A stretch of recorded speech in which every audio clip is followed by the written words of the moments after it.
सबैले स्वागत छ आजको भिडियोमा। हिजो हामीले युनिट 6 कभर गरेका थियौं भने आज युनिट हामी 7 कभर गर्नेछौं। युनिट 7 मा हाम्रो धेरै इजी रहेछ। युनिट 7 मा आजको इजी टपिक रहेछ कस्टमर रिलेशनशिप म्यानेजमेन्ट र सप्लाई चेन म्यानेजमेन्टको बारेमा। सो यो टोटली 7 आवर को लेक्चर छ, but we will cover less than 15 minute and we will cover this all topic: introduction, definition, customer relationship management, operation customer relationship management, other types of customer relationship management, supply chain management, information technology support for supply chain management. So we will all cover line wise. तो start गरौँ introduction बाट। के introduction भन्दाखेरि customer relationship management अनि supply chain management को introduction।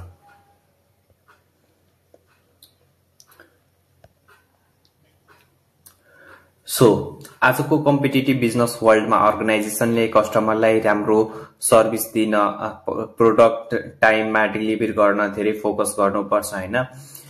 यो objective achieve गर्न customer relationship management र सप्लाई चेन म्यानेजमेन्ट धेरै इम्पोर्टेन्ट हो। र सीआरएम ले के गर्छ भन्दाखेरि सीआरएम ले कस्टमरको नीड बुझ्छ र रिलेशनशिप स्ट्रङ बनाउँछ। एससीएम भनेको सप्लाई चेन म्यानेजमेन्टले के गर्छ भन्दाखेरि प्रोडक्ट सप्लायरबाट कस्टमरको हातसम्म इफेक्टिभली पुर्याउन हेल्प गर्छ। इन्फर्मेसन टेक्नोलोजी को हेल्पले सीआरएम र एसआरएम दुईटै डिजिटल, फास्ट, सस्तो र एक्युरेट बनेको छ। सो यो रहेछ हाम्रो इन्ट्रोडक्सन। अब जाउँ हाम्रो next customer relationship management. Customer relationship management को डेफिनेसन पढौँ है त। कस्टमर रिलेशनशिप म्यानेजमेन्ट भनेको अर्गनाइजेसनले कस्टमरसँगको रिलेशनशिप म्यानेज गर्न बिजनेस स्ट्र्याटेजी हैन।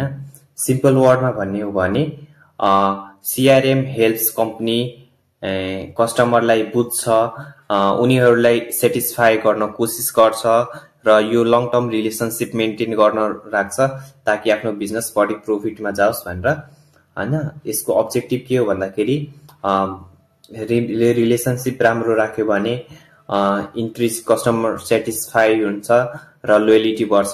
जति बेला पनि कस्टमर सेम पसलमा आउँछ, इम्प्रुभ कस्टमर सर्भिस राम्रो हुन्छ, रिटेन एक्जिस्टिङ कस्टमर, ओल्ड कस्टमरहरूलाई रिटेन गर्छ, न्यू कस्टमरलाई एट्र्याक्ट गर्छ, सेल्स र प्रॉफिट इन्क्रिज गर्छ हैन, पर्सनलाइज सर्भिस प्रोभाइड गर्छ। अब यसको फीचर र फंक्शन अफ सीआरएम पढौं। So function collect and store customer information. कस्टमरको इन्फर्मेसन कलेक्ट र स्टोर गर्छ यसले।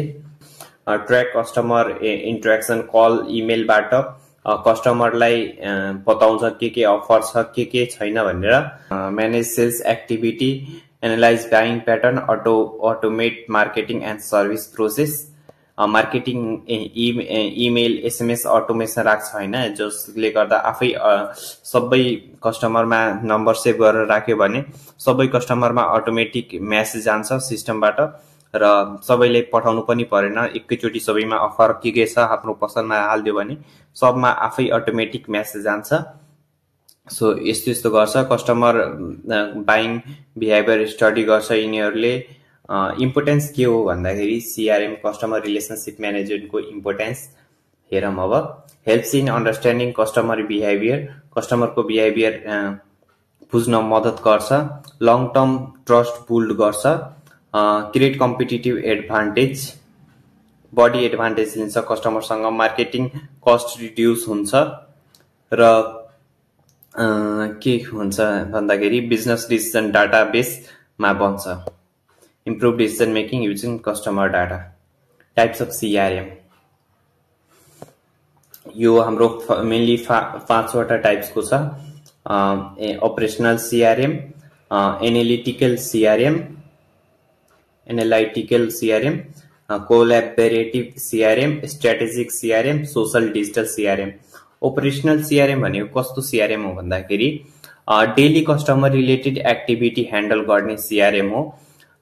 यसले के इन्क्लुड गर्छ भन्दाखेरि कम्पोनेन्टहरू: sales automation, leads tracking, order processing, follow up, marketing automation, email क्याम्पेनहरु, प्रमोसनहरु, एडभर्टाइजमेन्टहरु गर्छ आफै मार्केटिङ अटोमेसनबाट। सेल्स अटोमेसनबाट ट्र्याक गर्न, अर्डर प्रोसेसिङ गर्न, फ्लो अप गर्न, सर्भिस अटोमेसनबाट हेल्प दिन, अनलाइन हेल्प दिन, कम्प्लेनहरु ह्यान्डलिङ गर्न, सपोर्ट सेन्टर गर्न, सर्भिसमा यिनीहरु पर्यो। मार्केटिङ अटोमेसनमा प्रमोसन, एडभर्टाइजिङ, इमेल क्याम्पेनहरु पर्यो। त्यस्तै सेल्स अटोमेसनमा lead tracking, order processing, follow अपहरु पर्यो, order management. Analytical CRM. Analytical CRM means customer data analyze गरेर बिजनेस डिसिजन लिन हेल्प गर्छ। एक्जाम्पल, कस्टमरको बाइङ प्याटर्न कस्तो छ, ट्रेन्ड कस्तो छ, अहिलेको जमानाको ट्रेन्ड्स र फ्युचर डिमान्डमा के हुन्छ त्यो कस्टमरसँग डाटा लिन्छ र तिनीहरूको भरमा प्रिडिक्ट गरेर अनि त्यस्तै प्रोडक्ट लिएर त्यस्तै उनीहरू डिसिजन लिन्छ कस्टमरको डाटाबाट। कोल्याबोरेटिभ सीआरएम, कोल्याबोरेटिभ सीआरएममा के हुन्छ भन्दाखेरि सेल्स मार्केटिङ सपोर्ट जस्ता डिपार्टमेन्टहरूले कस्टमर इन्फर्मेसन सेयर गरेर सर्भिस इम्प्रुभ गर्ने सिस्टमलाई कोल्याबोरेटिभ सीआरएम भन्छौँ। स्ट्र्याटेजी सीआरएममा के हुन्छ, लङ टर्म स्ट्र्याटेजी हुन्छ, कस्टमर रिलेसनसिप बनाएर बिजनेसहरू ग्रो हुन्छ, त्यस्तो स्ट्र्याटेजीलाई स्ट्र्याटेजी सीआरएम भनिन्छ हैन। यसको लाइफ टाइम भ्यालु इन्क्रिज गर्यो भने झन् राम्रो हुन्छ। Social digital CRM, using Facebook, Instagram, website जस्तो सोशल मिडिया प्लेटफर्म युज गर्यो भने झन् राम्रो, त्यस्तो सीआरएमलाई सोशल डिजिटल सीआरएम भनिन्छ। सो हामीले कस्टमर रिलेसनसिप म्यानेजमेन्टको कतिवटा टाइप पढ्यो भन्दाखेरि 5 वटा टाइप। सबभन्दा पहिला हाम्रो ओपरेसनल थियो। ओपरेसनल सीआरएममा के हुन्छ भन्दाखेरि डेली कस्टमर रिलेटेड एक्टिभिटीहरू, अनि एनालिटिकल सीआरएममा डिसिजन लिनेहरू, कोल्याबोरेटिभमा कोल्याबोरेट गर्छ हैन, यिनीहरूको सपोर्ट लिएर मार्केटहरू इन्फर्मेसन सेयर गरेर सर्भिस इम्प्रुभ गर्न सिस्टम कस्टमरसँग कोल्याबोरेट गर्छ।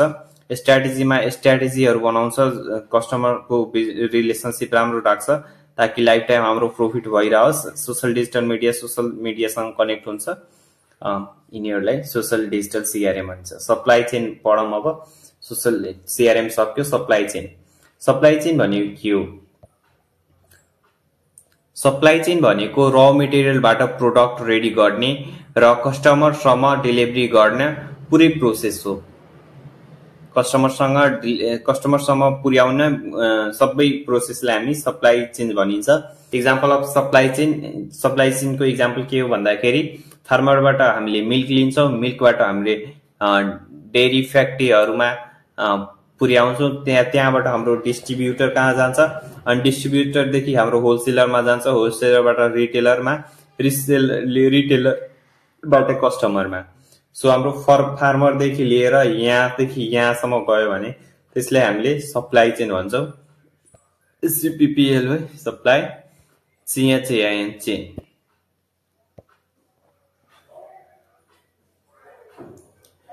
सो फ्रम फार्मरदेखि मिल्कबाट डेरी फ्याक्ट्रीमा, फ्याक्ट्रीदेखि डिस्ट्रिब्युसनमा, होलसेलरमा, रिटेलरमा, कस्टमरमा, यिनीहरूलाई सप्लाई चेन भन्छ। कम्पोनेन्ट अफ सप्लाई चेन के हो? सप्लायरबाट र मेटेरियल लिने, त्यसपछि त्यसलाई म्यानुफ्याक्चरिङमा पठाउने, म्यानुफ्याक्चरमा प्रोडक्सन हुन्छ, प्रोडक्सन भएपछि वेयर हाउस या स्टोरेजमा राख्ने, त्यसपछि ट्रान्सपोर्टेसनमा पठाउने, ट्रान्सपोर्ट भएर रिटेलर या डिस्ट्रिब्युटर कहाँ जान्छ, डिस्ट्रिब्युटरबाट कस्टमर कहाँ जान्छ। यो सबै भनेको हाम्रो कम्पोनेन्ट अफ सप्लाई चेन भयो। सो अब सप्लाई चेन म्यानेजमेन्ट SCM को बारेमा अझै पढौँ। म्यानेजमेन्ट कसरी गर्ने, यो त भयो सप्लाई चेन हैन, अब यिनीहरूको म्यानेजमेन्ट गर्ने हो। Supply chain management is the process of planning, controlling and managing the flow of goods, service, information and money from the supplier to customer. Supply chain management भनेको सप्लाई चेनको planning, controlling र management process हो जसमा goods र service, money र information flow control हुन्छ। Objective of SCM supply chain म्यानेजमेन्टको objective के हो? रिड्युस अपरेसनल कस्ट रिड्युस गर्ने हैन, प्रोडक्ट फास्ट डेलिभरी गर्ने, क्वालिटी मेन्टेन गर्ने, कस्टमर सेटिस्फ्याक्सन इम्प्रुभ गर्ने, इन्भेन्ट्री वेस्ट मिनिमाइज गर्ने, business competitive increase organisation competitiveness. So अब function of SCM, function of supply chain management को फंक्शन के हो भन्दाखेरि प्रोक्युरमेन्ट एन्ड पर्चेजिङ भनेको र मटेरियल पर्चेज गर्ने, म्यानुफ्याक्चरिङ गर्ने, त्यसपछि inventory management, warehousing, storage, transportation, distribution, order and demand management यिनीहरू नै भयो कम्पोनेन्ट जस्तो छ। यिनीहरू यहाँबाट वेयरहाउसबाट transportation, order, demand management. So यिनीहरू भयो function of SCM, supply chain management को फंक्शनहरु। अब बेनिफिट के हो सप्लाई चेन मैनेजमेंट को? कस्ट रिड्यूस हुन्छ, improve efficiency, improve product ability, helps maintain good relationship with supplier and partners, minimize delay errors, ensure customer satisfaction, information technology support for supply chain management. हेरौँ है, Information technology IT support for supply chain management. IT play a vital role in improving SCM by making business processes faster, accurate and transparent. IT ले SCM लाई smart, quick र efficient बनाउँछ। IT tools using SCM technology छ, यहाँ uses छ इसको। So ERP integrate all business function like HRM, finance, production. ERP भनेको all department integrate गर्छ यिनीहरूले। EDI भनेको document electronic share गर्छ। RFID ले प्रोडक्टहरु ट्र्याकिङ गर्छ। GPS भनेको डिलिभरी गर्दा डिलिभरी ट्रकहरुमा ट्र्याकिङ गर्ने हो। यो अनलाइन अर्डरिङ सिस्टम, यो customer order real time process गर्छ। डाटाबेस सिस्टम इन्फर्मेसन स्टोर र एनालाइज गर्छ। Warehouse management system warehouse operation control गर्नलाई हुन्छ। Role of IT in SCM के छ? Role of IT in supply chain management, improve communication and coordination, reduce paper work, communication improve गर्छ, paper वर्कलाई कम गर्छ, अटोमेसन हुन्छ। अनि त्यसपछि improve decision making, based on डाटाबाट यिनीहरूको डिसिजन मेकिङ पनि राम्रो हुन्छ। अब कन्क्लुजनमा के रहेछ भन्दाखेरि CRM and SCM are essential tools for modern business. CRM helps building a strong customer relationship and ensure satisfaction, loyalty. CRM र SRM दुवै पनि मोडर्न बिजनेस को ब्याकबोन हुन्। CRM ले कस्टमरसँग स्ट्रङ रिलेशनशिप बनाउँछ। SCM ले प्रोडक्टलाई सही टाइममा, सही प्लेसमा र सही कस्टमा डिलिभरी गरेर हेल्प गर्छ, डेलिभरी गर्न हेल्प गर्छ हैन।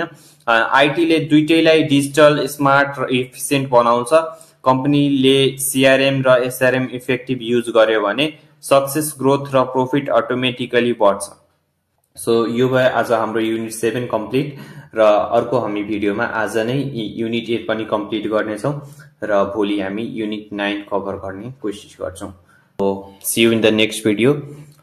Thanks for watching. Bye bye. Radhe Radhe.